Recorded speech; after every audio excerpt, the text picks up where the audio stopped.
Hello today. We start the thrilling journey of one of history's most controversial figures, Adolf Hitler.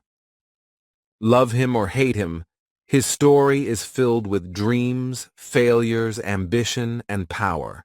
From a small boy with big dreams to a man who changed the world forever, this is the story of Adolf Hitler like you've never heard before. Are you ready? Grab your headphones, sit back, and let's dive into this incredible tale that will improve your English and keep you hooked till the end. It all started on April 20th, 1889, in a small town called Brau am Inn in Austria. A baby boy was born to Alois and Clara Hitler. They named him Adolf. No one knew this little boy would grow up to shake the world. As a child, Adolf wasn't special. He loved playing outside, drawing pictures, and imagining a big future. But life wasn't perfect. His father, Alois, was very strict. Alois wanted Adolf to study hard and get a government job, just like him. But Adolf had a different dream.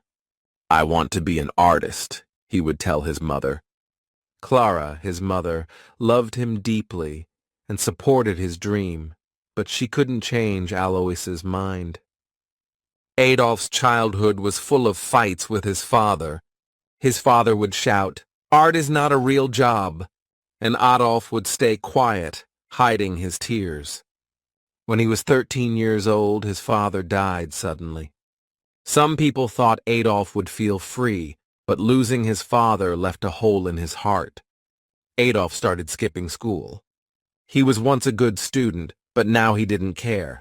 Teachers would say Adolf is smart, but he is lazy. All he wanted to do was draw.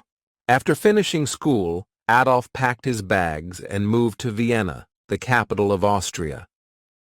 He was so excited. Vienna is the city of art. "I will become a famous painter here," he thought. He applied to the Academy of Fine Arts, a big art school. But when the results came, his heart broke. He didn't get in. The school told him, "Your work is not good enough." Adolf felt humiliated. "I'll try again," he said. But the next year, the school rejected him again. He was devastated. Without school or a job, Adolf's life became hard. He lived in tiny, dirty rooms and sometimes slept on the streets. He painted postcards and sold them to tourists for a little money. "Why is life so unfair?" he often thought. During this time, Adolf's mother passed away. He was alone and angry. He started to blame other people for his failures. "It's not my fault," he would say. In 1914, everything changed. First World War started, and Adolf saw a chance to make his life meaningful. He joined the German army. He loved being a soldier. "Finally, I am part of something big," he thought. Adolf was brave in the war. He carried messages across dangerous battlefields and received 2 medals for his courage. But in 1918, Germany lost the war. Adolf was furious. "Our leaders betrayed us," he shouted. He felt Germany needed someone strong to bring it back to power. After the war, Adolf returned to Germany. The country was in chaos. People were poor and hungry. Many were angry about the war's end. Adolf saw this as his opportunity. He joined a small political group called the German Workers' Party.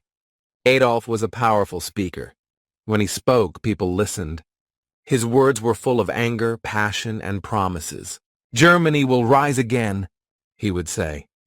Slowly, more and more people started following him.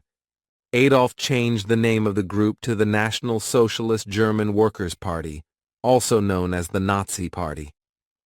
He designed their symbol, a red flag with a black swastika. "This will become the most powerful symbol in the world," he declared. His speeches became famous. Thousands of people came to hear him. They believed in his dream of a strong Germany.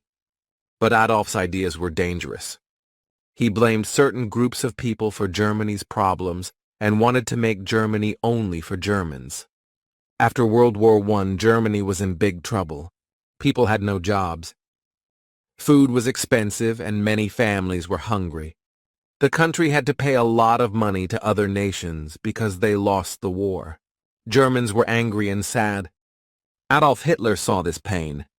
He told the people, "It's not your fault. I know who is to blame." His words gave people hope, but they also made them angry at others. Slowly, Adolf became a popular name. Adolf worked hard to grow his party. He held big meetings and gave loud, emotional speeches. "Germany can be great again," he shouted. People clapped and cheered. They believed in his dream. In 1923, Adolf tried to take control of the German government by force. This was called the Beer Hall Putsch, but it failed. Adolf was arrested and sent to jail for 9 months.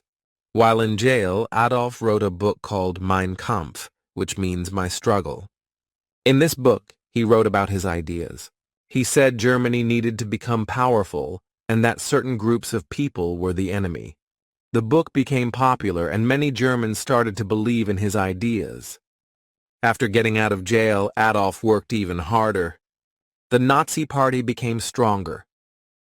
By 1933, Adolf Hitler was chosen as the Chancellor of Germany, the country's top leader. This was the start of a new chapter. Adolf promised jobs, a strong military, and a bright future. The people trusted him, but they didn't know what he was planning next. As Chancellor, Adolf made many changes. He built roads, factories, and schools. More people got jobs, and Germany started to look strong again. The people were happy. They said Hitler is a hero. But behind this success, Adolf had dangerous plans. He controlled newspapers, radios, and schools. People were told, "You can only believe in Adolf Hitler." Those who didn't agree with him were punished or sent to prison. Adolf created a strong army called the SS and a group of young boys called the Hitler Youth. They trained to fight and spread Nazi ideas. Everywhere in Germany, people saw the swastika flag. It became the symbol of Adolf's power. Adolf's speeches became even more powerful. He would say, "Germany is the best. We will rule the world." Crowds cheered and shouted, "Hell Hitler!" In 1939, Adolf made his boldest move. He ordered his army to invade Poland. This act started World War II. Adolf's dream was to take over all of Europe and make Germany the most powerful country in the world. At first, Adolf's army won many battles. They were strong and well-trained. But as the war went on, things started to go wrong. Adolf had made too many enemies. While the war was happening, Adolf was doing something terrible. He wanted to remove all Jewish people and others he thought didn't belong in his vision of Germany. This was called the Holocaust, one of the darkest chapters in human history. Millions of innocent people were killed in camps. By 1944, Germany had started losing the war. Adolf Hitler's enemies, such as the United States, the Soviet Union, and Britain, were too strong. Bombs fell on German cities, and the people who once called Adolf a hero began to lose hope. Adolf became paranoid. He trusted no one and spent most of his time hiding in his bunker. By 1944, Adolf Hitler's dreams of ruling the world were falling apart. His army, which once seemed unstoppable, was now losing battles everywhere. The Soviet Union, one of his biggest enemies, pushed the German army back from the east. At the same time, American and British soldiers attacked from the west. German cities were bombed day and night. Families lost their homes and the people began to turn against Adolf. "Why did we follow him?" many asked. But Adolf didn't give up. He sat in his bunker, giving orders to his generals. "We will not surrender," he shouted. Yet deep inside, even Adolf knew the war was lost. In early 1945, Adolf stayed in a bunker deep underground in Berlin. The bunker was cold and dark, but it was safe from bombs. Inside, Adolf spent his time planning, though there was little hope left. He was not alone. His most loyal followers were with him, including his girlfriend, Eva Braun. Eva had been by his side for many years, though Adolf kept their relationship private. She loved him even in his darkest days. Outside the bunker, the sound of gunfire grew louder every day. The Soviet army was getting closer to Berlin. "The end is near," whispered his advisors. Leaders from other countries begged Adolf to surrender. "Save the people of Germany," they said. But Adolf refused. He believed surrender was a sign of weakness. "If Germany loses, it is because the people were not strong enough," he said coldly. By April 1945, Berlin was surrounded. The Soviet army attacked the city from all sides. Buildings collapsed, fires burned, and people ran for their lives. On April 29, 1945, Adolf made a surprising decision. He married Eva Braun in the bunker. It was a simple ceremony with just a few people. "You've always been by my side, Eva," Adolf said. Eva smiled, even though she knew this was not a happy moment. After the wedding, Adolf and Eva spent hours together, talking about their lives and what they had done. They both knew the end was near. On April 30, 1945, Adolf made his final decision.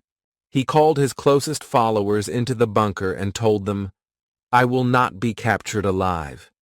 Adolf believed it was better to die than to let his enemies take him. He and Eva went to a small room. Moments later, they took their own lives. Adolf was 56 years old. When the Soviet soldiers reached the bunker, they found Adolf and Eva's bodies. The war in Europe ended shortly after. Germany surrendered on May 8, 1945. The people of Germany were left with nothing but ruins. Adolf's dream of making Germany powerful had instead brought destruction and sorrow. Millions of lives were lost because of his actions. After Adolf's death, the world worked to rebuild.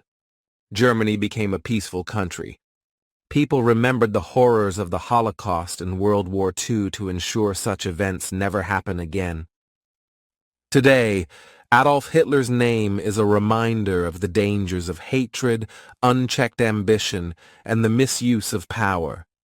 Finally, his story teaches us that every decision we make shapes our future. Adolf's choices led to pain and loss, not just for him, but for millions of others. This reminds us that every action, no matter how small, matters. We must choose wisely and always think about the impact our decisions have on others and the importance of compassion and unity. Hate and division only tear people apart. The world is a much better place when we come together, respect each other, and work towards peace. Life is too short for anger and judgment. By being kind and understanding, we can create a future filled with hope, not regret. So remember, choose love over hate, humility over pride, and unity over division. These simple lessons can make our world a better place. This was the story of Adolf Hitler, a man whose life changed the world forever. It's a story of dreams, power, and the mistakes that led to tragedy. Remember, history is not just about the past, it teaches us how to build a better future. Thank you for watching. If you found this video helpful, please like, share, and subscribe to my channel. Keep reading, keep learning, and I'll see you in the next video.